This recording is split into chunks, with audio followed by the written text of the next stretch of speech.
just the way he ran his business, the care he gave to the families he was serving, it always made an impact on me. Once I lived in Cottonwood and owned a little farm. When they called me down to Dixie, it caused me much alarm. To hoe the cane and cotton, I right away must go. But the reason why they sent me, I'm sure I do not know. Welcome to Not Forgotten, a podcast brought to you by the Doc Booth Foundation and hosted by noted writer Lyman, who has chronicled the stories, culture, and character of Utah's Dixie for more than 40 years. We'd like to invite our listeners to attend our annual benefit dinner for the Doc Booth Foundation on April 25th, 2026 at 6 p.m. at the Dixie Convention Center. This year, we're honoring Ted Spilsbury, who has been a beloved pillar in this community. If you can attend or would like to donate, you can buy tickets at docboothfoundation.org. Please plan on joining us. Here we are in the studio with some of the most wonderful people I know. And I'm so grateful today to be with the Spilsbury family, with Ted and Vivian and his daughter Jody and his son Brock. Jody and Brock, you're representing the rest of the family here. That's a heavy lift for you, but we're glad you're here. And it's so neat to be able to spend a few minutes with this great family and talk about Dixie and talk specifically with Ted about his life here, his experience here, and his family. Ted, I know that the Doc Booth Foundation has chosen to honor you this year. That's pretty neat. You and Vivian and who you are and what you mean to this community at their annual gala. And it really is an honor to be here with you and to be able to talk about some of these special things. But Ted, why don't you start out just telling us about the Spilsbury family and how it is that you're here? Lyman, it's a pleasure for me to be here. I've always thought a lot of the Hafen family. In fact, I grew up across the street from relatives of yours that are near and dear to me. I'm a real true native of southern Utah. I'm about as rock solid as it can get. I'm actually a Spilsbury and a Segmeller, a MacArthur, and a Miles. I don't know how you could get any more rooted in this town than that, Ted. No, and they're all honorable and precious people. My dad and mother, we came from a family of 7. My dad was raised in Cedar City and my mom in St. George. She's the daughter of George Segmeller, and my dad was the son of Archie Price Spilsbury. And he was a cattleman and a rancher, and my mother's dad was a farmer in the Washington fields. Anyway, my dad went to mortuary school, and he met my mother while he was attending mortuary school in Los Angeles through a common acquaintance, Bill Cannon. Actually, Bill Cannon and my dad were going to be partners at one time in the funeral business. And my mother was going to school at Woodbury School of Design. Anyway, they got together, and then they came back to Utah, and my dad started a business in Cedar City, a funeral business at Spilsbury Mortuary. And he was in the funeral business for quite some time, and then he got a better offer from George Segmeller to come and farm. And so he moved to St. George to farm with his father-in-law. And then after a few years, that didn't really quite pan out the way that he had planned. And so he went back into the mortuary business and bought Pickett Mortuary, which is a stalwart family in St. George. And I know the Pickett story. There's Horatio Pickett and Henry Pickett, Elmer Pickett. And then my dad bought the mortuary. Even Bob Pickett was involved in the mortuary. And they had mortuaries in St. George, Hurricane, and Kanab. So when my dad bought the mortuaries, he was a traveling funeral director. Back in those days, the road from here to Kanab was nothing but a muddy road. And so most of the time they go through Zion's Canyon, even in the winter.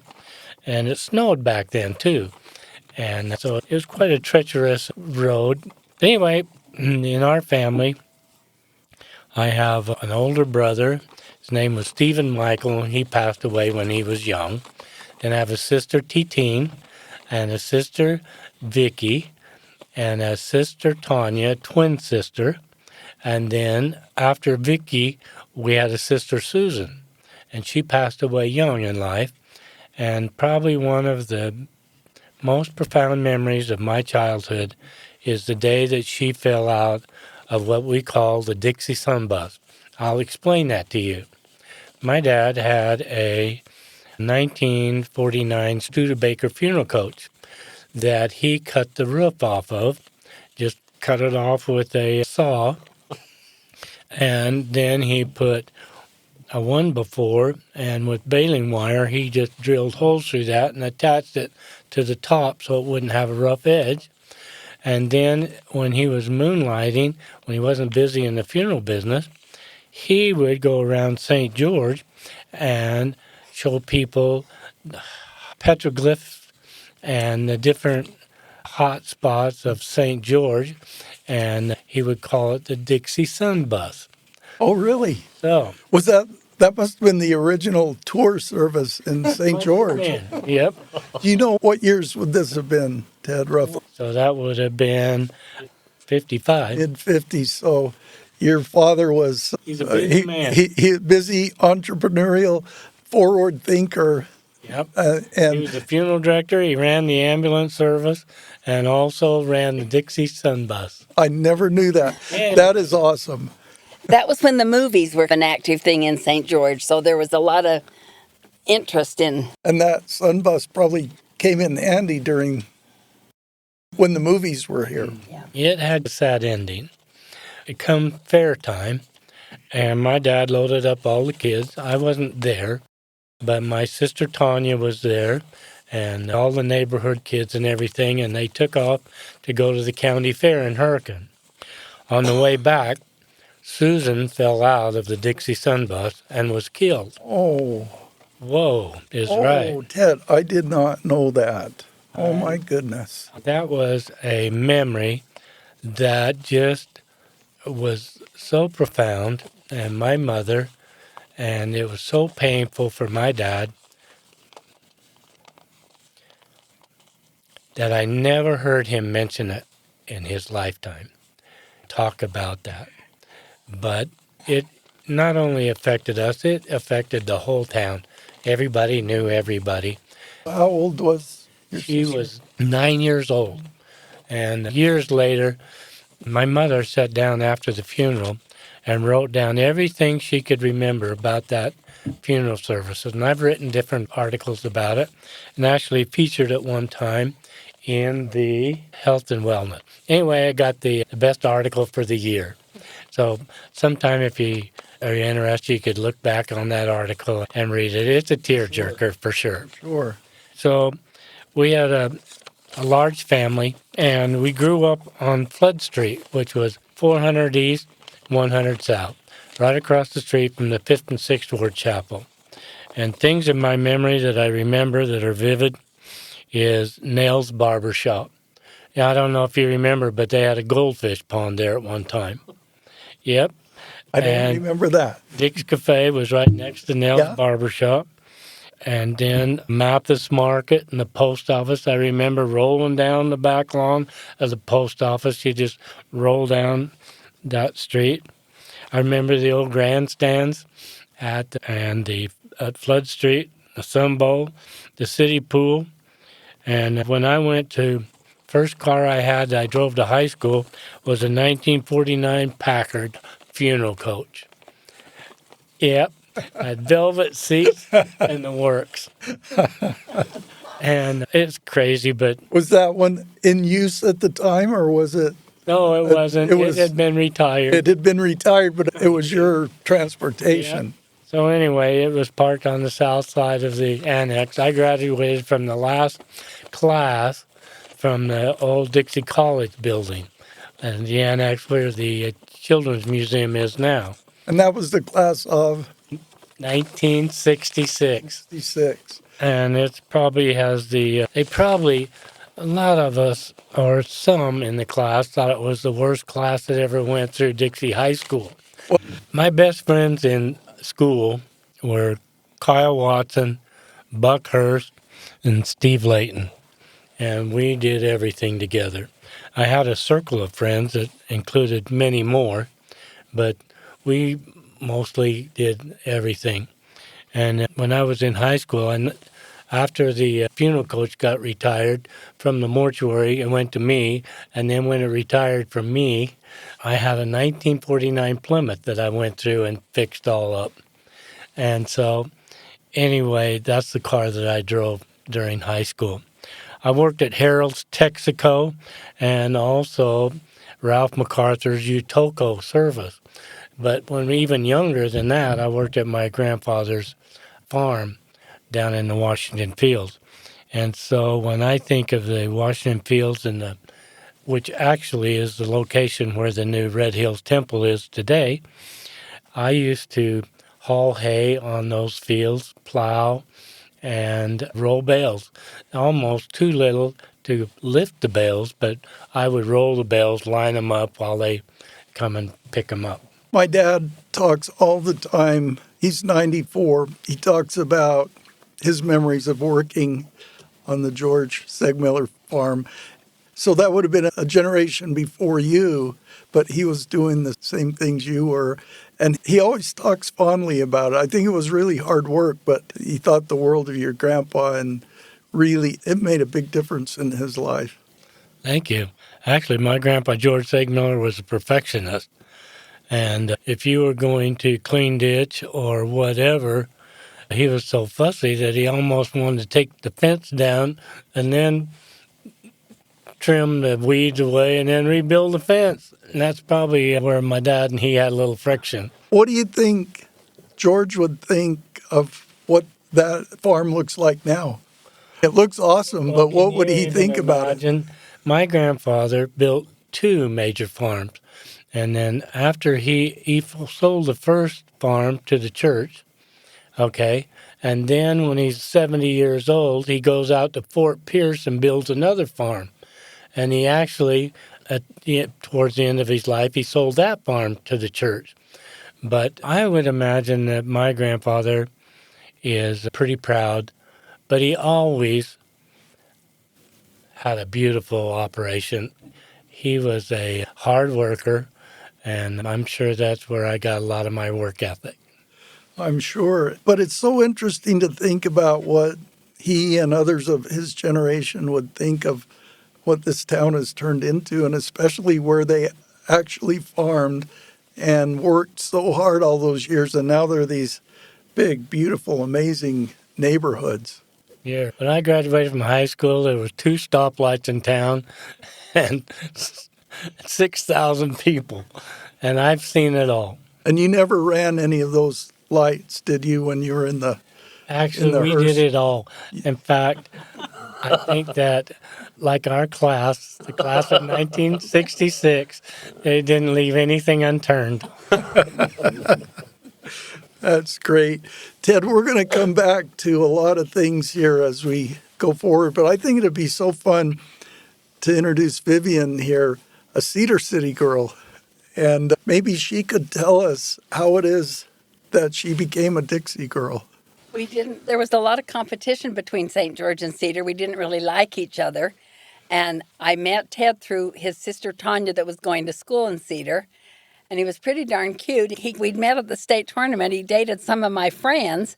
And then the next year, I hooked up with him. We lived in Cedar. We got married and went to California, lived in a mortuary in Pasadena. We were very novice, lived in a little tiny 2 little cities and moved to Los Angeles or Pasadena. And that was an eye-opener. But Ted worked really hard there. He worked every other day, every other night, and every weekend.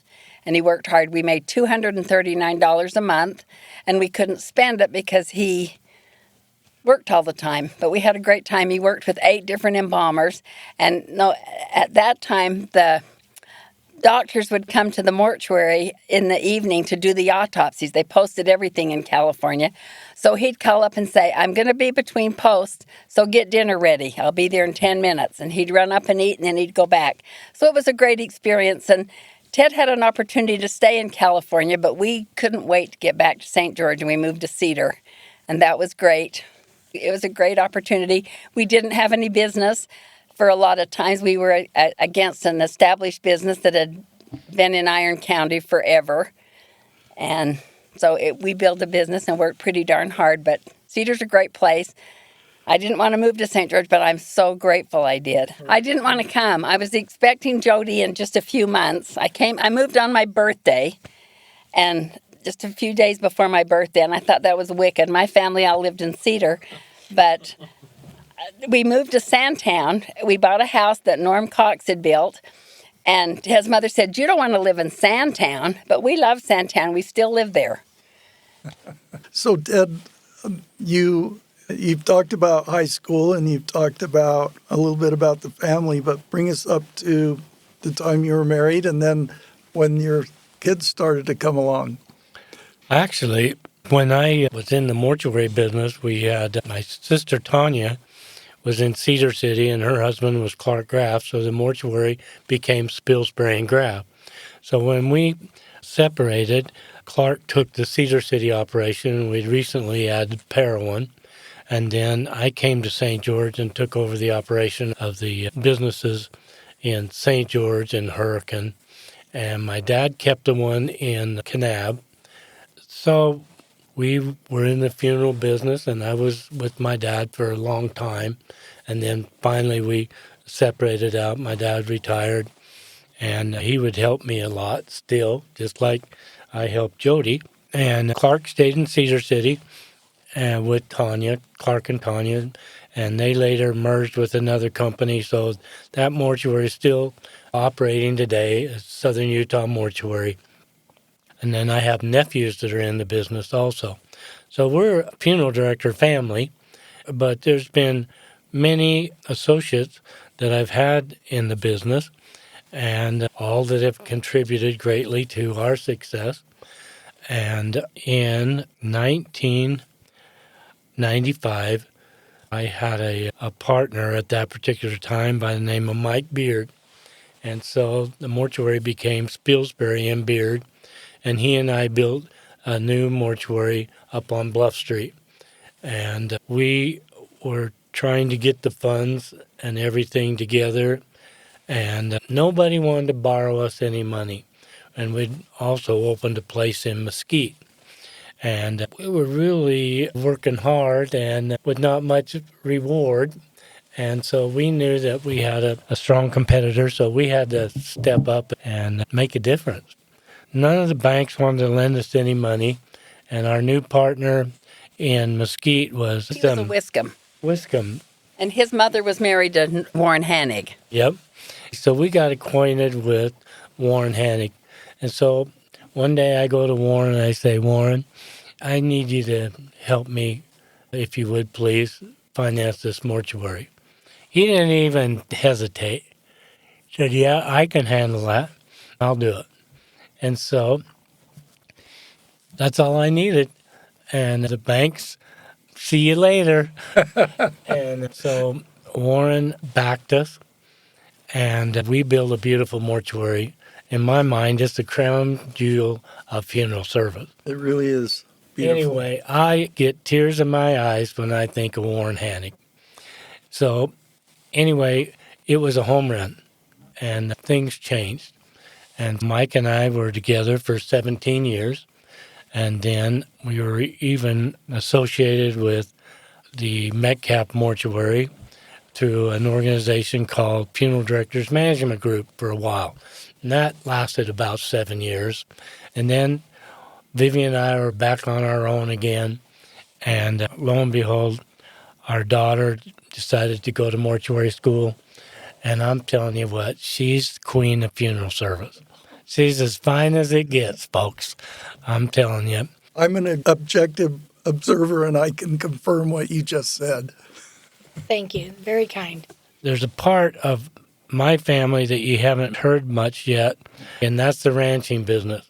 And I don't know that you know that I'm Western. I'm as Western as it gets. We used to trail our cows from Sand Mountain, which is Sand Hollow Reservoir, all the way to Kolob, spring and fall. I did that 16 times, okay? And we'd go up over the highway, over the Virgin River to the backside of Babylon up by Leeds, and then across over to Tokerville, then up to Lavercan Creek, all the way through the Kolob Five Fingers and up to our ranch. Which, by the way, is probably the most world-class scenery on planet Earth. You're right. And when my grandfather died, he had 6,000 acres in the valleys. He ran 500 head of cows and 6,000 head of sheep. And he farmed 2,000 acres of farm ground. I can't even imagine that much work. My family... That's the other grandpa. That's the other A.P. grandpa. Spilsbury grandpa. Spilsbury grandpa. My kids, Jody and Brock, went with me on those cattle drives when they were 7 years old. And I'm here to tell you, they are tough as nails. Let me jump in here because it's one thing to go on a cattle drive. It's another to drive cattle where your family drove them all those years. And I understand every leg of that journey, and it is absolutely amazing. And I think it's so fascinating to realize, and especially for most of our listeners, that yes, the Spilsbury family has been in the mortuary business all through these years, but behind the scenes, they're cowboys and they've run cattle, and they've had this amazing legacy of ranching right here in Dixie in the most spectacular, majestic scenery imaginable. And I look over here at Brock, who's the next generation cowboy, and I look at Jody, who's carrying forth the mortuary legacy of the family. And that's really awesome that they're both still there and that they're both still going forward. I have to jump back, though, Ted, when you talked about Warren Hannig, and what an awesome story that is. What a difference something like that makes in the legacy of a business and a family. I think we can all relate to situations where we couldn't get financing or where the banks weren't with us, but there was a Warren Hannig. And I think about this town and how it has become what it has become, and it's because of people like Warren Hannig. And I think that's part of the Dixie spirit. He knew who you were, he knew who your family was, he knew what that potential was, and you were able to just skirt the bank and keep going and make it happen. For sure. Everybody needs a Warren Hannig and a Vivian. My wife is the backbone of this business. She is revered as much as any lady I know. Again, I'm an objective observer, and I can confirm that. How about if we have Jody share some of her thoughts and memories and stories? And Brock, you need to be ready to jump in here, too. I'm always ready. Like my mom and dad said, they bought their home on 550 North and 500 West in March of 1974. My older sister, Amy, was 3.5 years old when I was born. She has vivid memories of living in the mortuary in Cedar City with our cousins. I never did live in the mortuary in Cedar City because I was born shortly after they moved to St. George. My parents still live in that home that they bought in March of 74, so they've lived there, do I dare say, almost 52 years this month. So a little bit about us. I think I was my dad's boy before he had a boy, because from a very early age, Amy, my older sister, she was severely allergic to horses. So she really couldn't spend a lot of time on the ranch, and I became my dad's sidekick. I spent a lot of time at the farm with him. I remember a story of him taking me to the farm, and an old cowboy that worked for my grandfather LeGrand by the name of Reed Beatty said to my dad, "Why on the would you bring a girl to the farm?" And my dad said, "Don't worry, she won't be a problem." And he turned to me and he said, "Little girls are to be seen and not heard." So that was important to me to be able to go. And I rode horses with my dad. I did my first cattle drive when I was 7 years old. I always did just the last leg. We talked about the legs of those cattle drives, and it was a day from Sand Hollow, the bench up on Sand Hollow around the Volcano Hill. We had a piece of property across the highway. The second leg was from that piece of property through the river, Leeds to Tokerville. I always went on that last leg. It was 3 full days. I thought it was the greatest time ever. And I can't believe my mom let me go because I have a granddaughter that's 7 years old. I don't think I'd be letting her go for 3 days on horseback. But some of my greatest memories were twice a year doing those cattle drives. But more about the legacy that I'm involved with in the mortuary business is I always had an interest in being at the mortuary with my dad. Maybe it was just the fact that I wanted to be with him, not necessarily where he was. But I remember in 5th and 6th grade, I went to school at West Elementary. And my mom, she would take us to school. She was good to take us to school, but we would have to walk home. And I'd get out of school at West Elementary on Tabernacle, and I would walk to the mortuary by myself. All my friends would walk home, and I would walk to the mortuary, and I'd stop at Dixie Drug and Tracy Watson, who later on delivered my kids, Dr. Tracy Inward. I'd get an ice cream cone at Dixie Drug and look at their Smurf. They had little Smurf figurines, and I'd go to the mortuary. And at that time, the mortuary was on... It was on 100 East. It was right between Bateman Pharmacy and Zion's Bank, 50 across South, 100 East. from Center Department Store. It was the hub of town, let me tell you. Dixie Bowl, Nielsen Bakery, all those alligator jaw donuts, they were the best, weren't they? Anyway. That's awesome. So I would walk to the mortuary, and I would call my mom and tell her I was there. And I would have to hold the phone away from my ear because I hadn't walked home.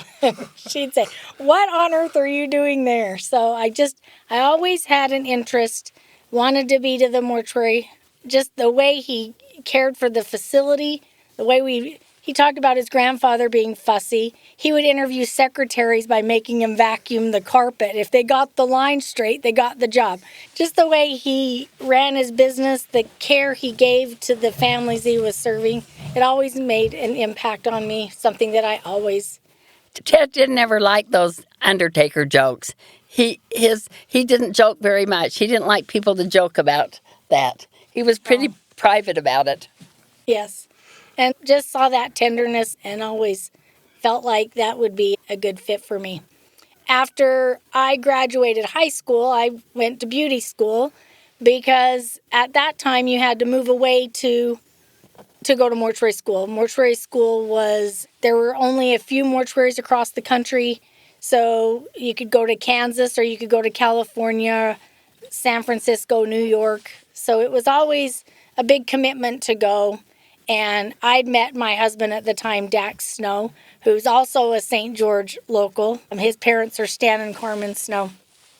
And at that point decided this is a good opportunity as going to mortuary school, and I wasn't going to move away. So Dax and I got married in March of 1994. And then we started our family. I had 3 boys, and that thought of going to mortuary school just didn't really present itself. Until my youngest son was in preschool, I started working at the mortuary when he'd go to school, just part-time helping my dad. And at that time, mortuary school a lot of colleges were offering online programs. So it wasn't until I was 37 that I started the mortuary science program and did it all remotely online, interned under my dad. And then in 2014, 14, I graduated from mortuary science school and got licensed. That's awesome. And it's so great how that aspect of your family legacy, you found that calling eventually, and you're carrying it on now in such an awesome way. And then I look at your brother sitting next to you, Brock, and he's carrying on that other heritage of your family generationally. Brock, tell us about growing up in Sandtown and how you became a cowboy yourself. I'm the youngest boy, fan favorite, but the youngest boy. I have 3 sisters, so now I have 9 women on a daily basis telling me what to do. I have my mom, my 3 sisters, my wife, my 3 daughters, mother-in-law. So anyway, my life's been controlled by women, it seems like. So I had to get out into the fresh air and do something different. But as my dad's talking about his grandpas and being hard workers, and there's nobody that works harder than my dad. I'd put him up against anybody his age or 10 years older or younger, and he'll work them out. So some of my early memories of being who I am is it seemed every single Saturday we would plant the old mortuary on 100 East there by the Zions Bank. They had that big planter, and the driveway would come in, and they had that big planter that they would plant flowers in. And then they had one out on 100 that had a big planter. And then across the street, across 100, they had a parking lot that had a little planter. So it seems like every Saturday for 12 months out of the year, we were planting flowers in one of those planters. I got good at planting flowers and washing cars and doing that. And I wasn't very old when we were there, but I could always go to Nilsson's Bakery and get a donut. I never had any money, so I guess my dad would cover the bill somehow or somewhat, or you'd go over and talk to Chuck Borlacher or Curtis Reber and get a hamburger from the bowling alley. And Chuck Borlacher used to ask you at the bowling alley when you order chips, he'd say, do you want big chips or little chips? And I only said it one time, but if you said little chips, you take the bag and smash them up on the counter. And so I'd get a hamburger and fries or chips or whatever and bowl, and we were right there, and we'd go to Bateman and Pharmacy and Nilsson's Bakery, and it was... You just had everything you needed right there. Everything. That's and then great. up to Sandtown, we had Hearst Ben Franklin, and that's when Lynn's was there. You could go down. I remember going down and taking the Coke bottles to get Back. the 6-pack of Coke or Sprite or Dr. Pepper to get your whatever change. And there was only one rule at our house, and we couldn't cross Bluff Street. There was a Handy Mart that had some stuff in it that Ace didn't, or Ben Franklin or Lynn's, and we always wanted to get across Bluff Street. Well, I think I was the first kid of my mom and dad's that was brave enough to go across the street, and I was going to go see what was in the Handy Mart. And so we'd go to the Handy Mart. I spent a lot of time at the Bluff Street Park and playing night games. And so all the hard work at the mortuary, at an early age, I knew I didn't want to be down there because I don't like washing cars and I don't like planting flowers. So I wanted to go in the fresh air and be outside. And although my sister and my dad are good at it, it wasn't really a fit for me. First and foremost, I've only read one book in my life, Over the Joshua Slope by Lyman Hafen. So I wasn't smart enough to go to mortuary school, but I was smart enough to be a dumb cowboy. So Just that one book should have made you the smartest man on earth. Yeah, exactly. Brock. So I'm really proud that the book you've read is one I wrote. I do have to mention for my biggest sister, Amy, she told me to say that she's the #1 fan of this podcast, and she was probably Doc Booth's #1 fan. So she's in South Carolina. I think she looked this morning to get a plane ticket here, but she couldn't get one, and she's probably really mad that she's not here. Maybe we should call her. Yeah. Maybe we should. Anyway. Amy's the smartest. Oh. I don't know what they call me the bossiest. Brandy's the most beautiful and talented. She's Brandy Fillmore. She lives here in St. George. And Brock, he's just the prize bull. Just a fan favorite. Yeah, no. The fan favorite. So I used to love the rodeo. I used to love seeing my dad in the parades as the Lions Club would ride down the boulevard. But that's some of the highlights. Throw candy in the gutter, and I loved the rodeo. I've always been a little bit of a cowboy and interested in horses and cows, and I was one of the lucky ones that got to go with Shep Newby at an early age, and I spent a lot of time on the Tule Desert with Shep, and he was probably the first best friend I ever lost, and they were crucial in our life and critical people and great. I learned a lot from them. I got to ride with some of the greats out to the Tule Desert, and I got to ride with some of the very best on Kolob, and that I got to ride with the living legend Bob Bowler out to the Tule Desert, and Shep, and it seemed like it went forever and ever. When Shep had called Brock to go, he said, I'll take him out to the Tule Desert. He said, but don't tell him. So Brock had sat with his saddle and his suitcase out by the mailbox. Just because you'd tell me. And then he'd start to call Shep. And this was so he didn't want him to know. Brock, you're telling us about Shep, and Shep tragically died in 95. 95. And you were just 13 years old at that time. Yeah, 13, but I'd spent... So he had a huge impact on you at a very young age. Oh, man, he was so I got the best of both worlds. I had two dads in two heroes. I got to go with my dad on our roundups, and I had two guys that I could go with that were the best of the best. That I started going, I went on the first cattle drive down, and I didn't get the legs like Jody got. I got the whole thing, but in 1989, we did the last Kolob cattle drive. We were going to have to start trucking cows via semi up Kolob Terrace Road rather than trailing them down through the canyon.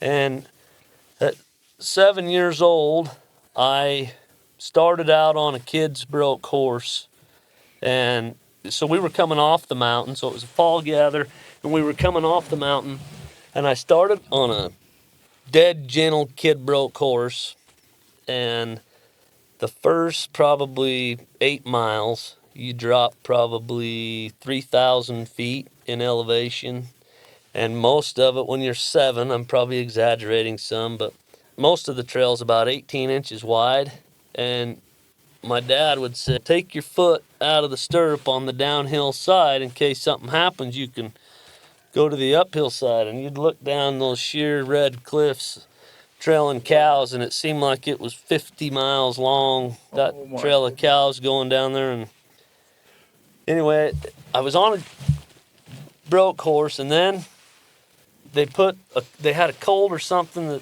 that had a pack saddle on it, and by about the time we got into the bottom of the canyon, that horse was pretty well kid broke, and my dad thought that I could ride the colt now, and the big horse, it was a younger horse, and so I rode that for an afternoon, and then it seems like I ended up riding the rest of the way on the pack horse itself, so my legs were out over the pack horse, and I rode it, but it was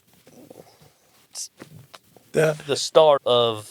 It's hard to imagine the impact of that on a little boy, being on those narrow trails with those sheer cliffs, and yeah. I think most of us can't even begin to comprehend what that would be. It's special. So I get to look at those red cliffs, and I've been in the bottom of them, and I've been on the top of them every year. And that's another thing that's so amazing, is that up until 89 or whenever that was, you were actually trailing cattle through Zion National Park.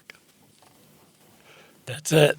At For 7 sure. years old, I don't know what my mom was thinking, because I don't know what the crowd that we were with wasn't always the greatest. That's part of the coming of age. But it made for good stories, and there's a lot of good people that got to go on that cattle drive. You were over there on the east side of things, but then you were way out west on the Tule Desert too with Shep. Yeah. And that's quite a contrast in landscape, but both of them are pretty amazing. Oh yeah, they're some of the best days of my life were spent a horseback with my dad and with Shep and Bob. I got tossed off a horse out in the Tule Desert one time, and I finally gathered the horse up and was leading it back, and Shep had dropped me off, and it was probably, I don't know, 10 or 12 miles to this big corral we were pushing to. And he said, just take everything you can to that corral, and this horse dumped me, rabbit, probably scared it, and it went one way and I went the other or something. And so I finally got the horse caught again and started walking him and going over to get this cow and going over to get this cow, and all of a sudden Bob Bowler comes riding up. He says, what are you doing? And I said, well, Shep told me to walk this horse back to the corral, and he said, the hell he did. Get on, let's go. So I had to have been 9 or 10 or So that was your not very old. that was your lesson in I was too short to get on, so that's probably why I came up with some story about he told me to walk it, but Bob wasn't about to let that happen, and so yeah, that was your lesson in getting back on. yeah, that was the first one. Rock, why don't you tell them a few Bill Hunt stories? Well, I mentioned Bob and Shep on the Tule Desert, but there's a guy from Newcastle, but Burl, that he was the ranch manager for us for a long time, and so I'm probably 14, 15, 16, that time frame. It seemed like my dad, we'd make plans to go gather in the fall or in the spring or whatever. We're going to go on the 15th of October, get them off before the deer hunt, and it seemed every time on the 15th of October somebody in the community Was having a funeral. would die, and my dad wouldn't be able to go to gather cows because we're taking care of somebody in the community. So I'd load horses and saddles and get in the pickup and drive to Kolob, which that road's not the best for a 16-year-old. I don't think I'd let my 25-year-old, 22-year-old daughter do it now. But anyway, so I kind of always had to just go get it done. But he wasn't just sending me, but he'd send me with some of the greats. Bill Hunt was a guy that knew what cows were going to do before cows knew what they were going to do. He would tell you all the time, the fastest way to drive cows is to go as fast as the cows want to go. His hands were the size of a grizzly bear's, but he was as tender as it was, never yelled, didn't really get riled up. And his grandson, Ron Platt, used to run in conjunction with us on the mountain. And you can tell that if Roland's there and I'm there, the job's going to get done, and that's for sure, because we were taught by some of the best. Some other guys that we were able to go with is some rougher characters, maybe Virgine Davis, but he was a cowman and he knew cows, and we just soaked it up like a sponge.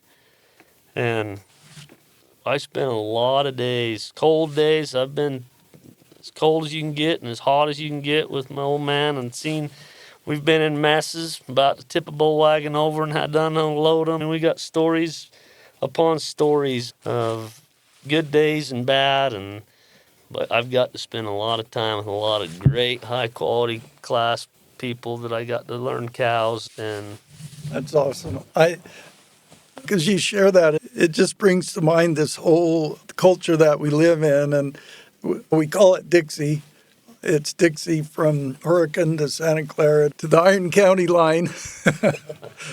But it's this idea of people becoming successful in really amazing ways. And you look at the mortuary business and you look at the cattle business, that's an interesting juxtaposition. And when you were describing how when it came time to move cows, inevitably there would be a funeral, that's just an interesting juxtaposition that's really that's the only time we could or couldn't do anything. We could go to Disneyland if somebody in California died, or we couldn't go because somebody in St. George died. So That's how we got to go on family trips. And But Always again, one less coming home too.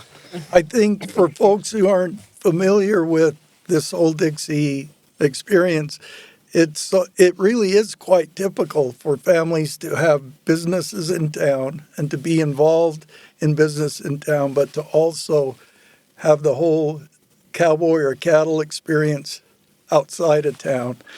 And you're describing that beautifully. When you had asked my dad about what he thought George Segmiller would think about his ranch now, I think he'd be so proud to see that temple there. I think maybe some of the neighborhoods and the shopping, the commercial businesses, maybe not so much, but I know that he'd be proud to see that temple there for sure. Ted, let's come back to your memories about this town and growing up here. Maybe some of the teachers that were impactful for you and people that made a difference in your life. There are many people in this town that have had a profound effect in my life. And I would like to mention a few. Buckhurst has always been a lifetime friend. And we used to deer hunt together. And Did you actually leave the cabin? we actually left the cabin. Okay. I document that. I actually taught Buck most of what he knows about hunting and farming. Because we both used to work on the farm together also for Bart Grout. Anyway, Buck has been a profound influence in my life. Warren Hannick has had a tremendous influence in my life, and I love him dearly. Leon Watson, Kyle's dad, was another mentor of mine. And I don't know if you remember, back in the day when we were young, they formed a group called the Whiz Kids. Now, this was a bunch of young kids that would entertain at the halftime at the college basketball game. It was a big deal, let me tell you. I remember it. And I haven't remembered it for a long time until just this moment. Buck and I and Kyle and all of our buddies were Whiz Kids. And That was you guys. Yeah. Wow. And we'd come out. Now I'm really... It wasn't the Brain Power Whiz Kids. I don't know where they came up with that name. I remember the Whiz Kids. I'll let you know it too. You were awesome. It was Dixie's version of the Harlem Globetrotters. Absolutely. And they would come out at halftime. They'd dribble, fancy dribble, put the ball around their back and do layups, all to the tune of... Rocking around the clock, wasn't it? Yeah, it was. Exactly. That was exactly it. All right. Anyway, also, some of the other people, Kent Bentley, he's had an effect on me. He was a cattle buyer, and everything about him was first class, just the top of the line. It's just his trails, his trucks, everything about him just kind of stood out. And John Reber, I loved John Reber. He was definitely someone that I looked up to. There isn't anything in this town that I haven't seen. Ted, tell us about some of your favorite teachers growing up. Well, I was not what you call bright. Tanya, my twin sister, was the bright one. Now, all twins, there's a pretty one and an ugly one, and a smart one and a dumb one. And I was the dumb, ugly one. Anyway. Nobody's nodding their head here. Anyway, nobody's confirming that. My sister and I used to entertain, believe it or not, throughout the community at Christmas time and go out and sing songs and also at weddings and stuff. And we were very close. You haven't talked a lot about your mom. Is it your mom that orchestrated that? Actually, not as much as my mom as Aunt Teddy Sue. Okay. Oh, yeah. She's a real phenomenal character in my life also. But anyway, we would entertain, and then my sister Titine would play the piano, and Teddy Sue, we're all dramatic as can be. And so Brandy gets it. Yep, and my daughter Brandy, she took the lead in the what's the name? Secret Garden. The Secret Garden, She loved and she blossomed ever from then on. Boy, let me tell you. Mr. Saxton. He was the greatest. Yep. That's neat. Tell me about some of those teachers that we're that going made back you to teachers. that made you so smart, because Yeah, you're one of the when I smartest people I When know. I was in 6th grade, I had to go to dumbbell reading. I was in Victor Fry's class, and it made a profound difference in my life. And so every day at about 10 o'clock, I'd have to go to a special teacher who is Faye Picklesheimer, and she taught me how to read. And to this day, phonics. Are you a big fan of phonics? Some people never learned them, but I did. And so at first, it starts out pretty slow. But after a while, you can sound out all the sounds, and pretty soon you're making sense. And I've always been quite slow reader, but anyway, she had a profound effect on me. Remember Faye, what an awesome, she must have been an angel in your life. Yeah, but there's been many.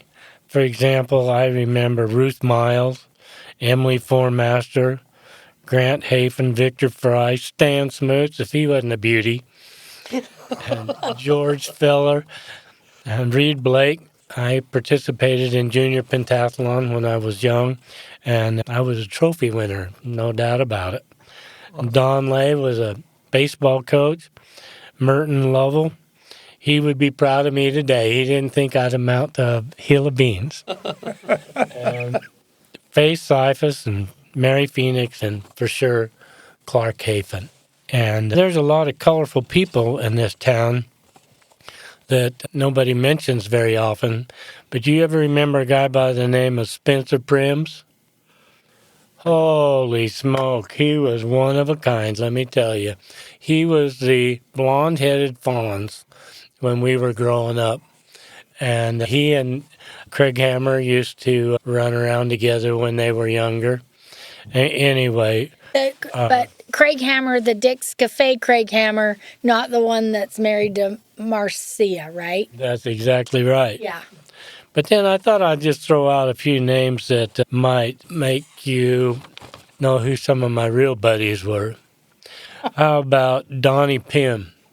Love Donnie. Donnie Pym lived across the street from me, and about every Saturday afternoon he'd pitch the World Series up behind his house. He and I would play home run derby together, and we would hit the ball from their house over to the church across the parking lot, and that was a home run. So anyway, I'd play, and Donnie would always win, and we'd just throw up a tennis ball with a stick and hit it. Anyway, when I started hitting home runs, Donnie quit playing. I don't know if you remember James Peterson, Boomer. You bet. Man, he's a rock star in this town. Smokey Lyman, what a guy. I brought Smokey home one time to my house, and he had a shower at our house. And Vivian was quite amazed to see Smokey coming out of the shower. Vic Rogers, do you ever remember that name? No. He's a guy that used to go around cleaning ditches and stuff like that. When he died, I think he had over $50,000 underneath his mattress. And just a living legend. At a time when 50,000 was like a $500,000. You're not a kidding. And Mel Darling, do you ever hear that name? Yes. Mel Darling. How about Sneevy? Don't think I knew Sneevy. Sneevy. I can't remember his name, but he was. And how about Nick Yeagley? Did you ever hear about? He was a hometown grown hippie, and those are some of the people that I remember. When I was growing up, also I worked at Harold's Texaco, Harold Smoots, and worked with me was Dub Slade, Kyle Watson, Tom Drake, Sam Larson, and Harold. And so we all picked on Sam all the time. He had to take the night shift. But do we have some stories to tell about? And you remember the old Liberty Lounge? I do. The Liberty Lounge was owned by... I remember walking past it. You never been in it. Now, I've been there, done that. Didn't you go down the steps? Yes, you did. I think one of my friends once dared me to go down the steps and walk in the door, and I did that once. Yeah. Yeah. I can still remember the smell. Yeah. Sun Bowl Club? Never got in there. No. Anyway, back in those days, I was a participator. And it took half of my life to figure it out.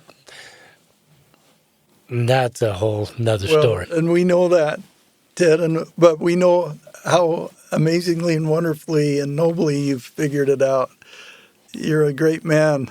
You're beloved in this community. And I'd like to tell a little story about that, and maybe Ted will tell you to edit this out. When we were building the mortuary, we were taking the power across the street. We had to get the power over on that hill. And when we had that property, people said, I can't drive across Bluff Street to come to that mortuary. So we got a stoplight there, which was another miracle. Anyway, we were there and we pulled down and there were policemen and equipment and people. Unbelievable. And Ted looked at me and said, who's paying for this? And I said, I think you are. And I think that's when Ted had that Epiphany? He thought, if I'm going to make it in this, I got to have the Lord's help. And Ted turned the corner from being a little bit rebellious. And anyway, that was when he decided, I've got to have the Lord's help. Our dad was rebellious. I think Ted is someone that those of us who know him have the greatest respect for and understand to some degree what you've been through in your life. And it's a very inspiring story. I think maybe one more thing I'd like to really mention is that when we built the mortuary on Bluff Street, it was really a time in my life when it was a leap of faith. And in conjunction with that mortuary, we put together the Come Unto Me statue by Jerry Anderson. And I consider that mortuary on Bluff Street the crown jewel of funeral service. We didn't cut any corners. We had Ken Metcalf was our competitor, and he was just over the top. He was just a first-class funeral director and pretty hard to compete with. But we started to get things right. I just copy him, and pretty soon it started working for us. But the Come Unto Me statue really was a big deal also for us. It was a story of inspiration and confirmation. Anyway, I just wanted to throw that in. My dear mom passed away a couple of months ago, and I sat down with Jody and went through this whole experience of what you have built and established. And it's all really wonderful. And our grandkids came there for the viewing, and that statue had an impact. And they all got the postcard with the image on it. And even my sister still keeps that on her dresser because that woman in that statue is my mom. And it's so comforting to see her beauty and who she is as she passes through that veil. And that's wonderful. What an awesome thing you've done there, Ted, with that. When they said that Ted was going to be honored, I was a little bit embarrassed about that at the Craig booth because I just think that, but as I've thought about it, really, honoring Ted was a great thing, but what we really need to remember is really what a great person Craig Booth was in all of our lives. And he was there for all of us at good times and bad times. And so that's what I've thought about is the fact that what a great purpose the Craig Booth Foundation or the Doc Booth Foundation. And I'm just grateful for the many families in this town who have trusted us to take care of their families. Some of our dearest friends. I think death is the hardest thing we have to deal with. And I just am grateful for the people who had confidence in us to be able to use this. And there's families, there's lots of families. I know we've had a lot of Hafens. There was a big family, and I'll never forget when your Aunt Karma Staley died. I can remember the line was clear down, and it was a hot day, clear down around the bank corner. So we've just had a lot of wonderful supporting people in this community that we love. Feel like they're family. I know that Truman Bowler, my dad has mentioned the impact that Truman Bowler's had on his life and our business directly, and the confidence that Truman showed in Ted made a big difference in our business. And just that person that kind of maybe went our direction, that gave a boost in our business, he said that. And just how honored we are, I know, for my brother to carry on the A.P. Spilsbury legacy, and me to be able to carry on LeGrand's legacy. We've served this community for LeGrand graduated mortuary school in 1939. I graduated 75 years after he did, and 12 years later, we're still going. And I know that me and Dax specifically, we had taken a year sailing sabbatical, and for many years I'd worked with my dad, and I just knew that he wasn't quite ready to give it up. And so we went on a year sailing trip after they sold their family business, Dad's Trucking and Overland Petroleum, who their family had worked years and was successful in. But when we came back from sailing, I could see that Ted was ready to retire. That's when I sat down with Dax and I said, when this is gone, it's gone. So it's up to us to continue this. Tried to get my brother to do it with me, and he said, I'll stick to the cows, thanks. Remember when we used to have the conversations on the phone and says, are you taking Dad today or do I have to take him? Now I get him all the time. Yeah, and people are honored when he comes out of retirement and shows up at their funerals, and we love it. We experienced that too, because Ted was there for my mom, and it's a wonderful legacy.